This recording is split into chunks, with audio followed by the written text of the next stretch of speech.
Bonjour Charlène, bonjour à toutes et à tous. Nous allons parler aujourd'hui du Shema Israël. Shema Israël, c'est une mitzvah de la Torah, de dire tous les matins et tous les soirs, comme il est marqué au Shorbecha ou Komecha, à ton coucher et à ton lever, eh bien tu devras dire ces paroles, Dibarta Bam, tu parleras ces paroles qui sont les paroles du Shema Israël, qui est une mitzvah de la Torah. Il n'y a pas beaucoup de mitzvot de la Torah qu'on a l'occasion de faire chaque jour. C'est vrai qu'il y a 613 mitzvot, mais sur l'ensemble des 613 mitzvot, il y a moins d'une cinquantaine qui sont praticables tous les jours avec la possibilité de les réaliser. C'est pas si simple comme chose. Et cette mitzvah du Shema Israël, eh bien, a une puissance de protection.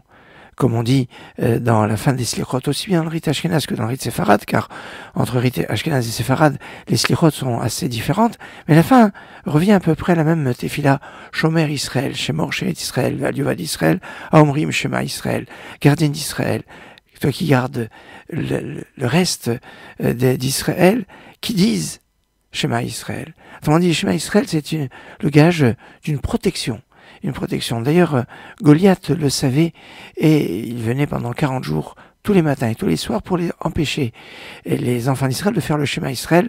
Alors il est perturbé en bravant les armées d'Israël. Et c'est cette puissance du Shema Israël que Sarah, dans notre paracha, on a dit, elle l'évoquait.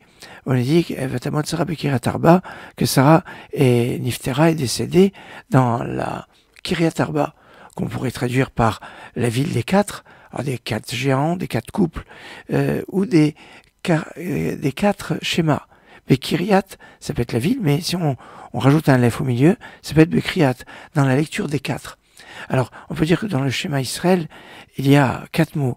Hachem Elokeinu, Hachem Echad. Écoute Israël, l'Éternel est notre Dieu, l'Éternel est un, l'Éternel est notre Dieu, l'Éternel est un, ça fait quatre mots, et ces quatre mots sont fondamentaux. Ou alors, on peut dire il y a quatre schémas en fait. C'est vrai que la mitzvah, c'est de dire le schéma le soir, quand on dit à son coucher, c'est la prière du soir en fait. Mais il y a un autre schéma qu'on fait avant de rentrer dormir, qui est distinct du schéma du soir. Donc il y a deux schémas le soir. Et le matin, il y a aussi deux schémas. Il y a le schéma dans le cadre de la tefila, encadré des bénédictions du schéma. Mais au tout début de la tefila, il y a aussi un schéma. Alors un schéma qui, à la base, historiquement, on va dire, a été institué à une époque où on ne pouvait pas faire le schéma à la synagogue parce que les autorités interdisaient de proclamer l'unité d'Hachem. Mais ce schéma a pris une place d'après la Kabbale qui est très très importante. Ce schéma qu'on appelle le schéma des corbanotes, le schéma qui est au milieu des textes où on fait un descriptif des sacrifices et des encens, etc., de tout le culte qui se faisait dans le Beth Amikdash, dans le temple. Et c'est aussi un schéma. Et donc, il y a quatre schémas.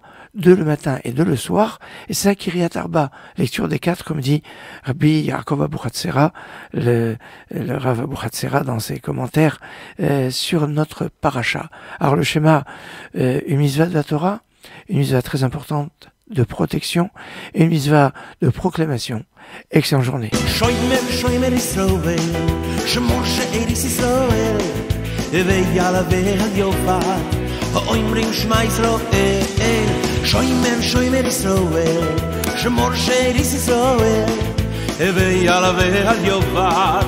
Yovad Israel, Shoymer Israel, Israel, Shemor Sheris Israel, Israel, Evei Alaveh Al Yovad Israel, Oimrim, Shema Israel.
Yovad Israel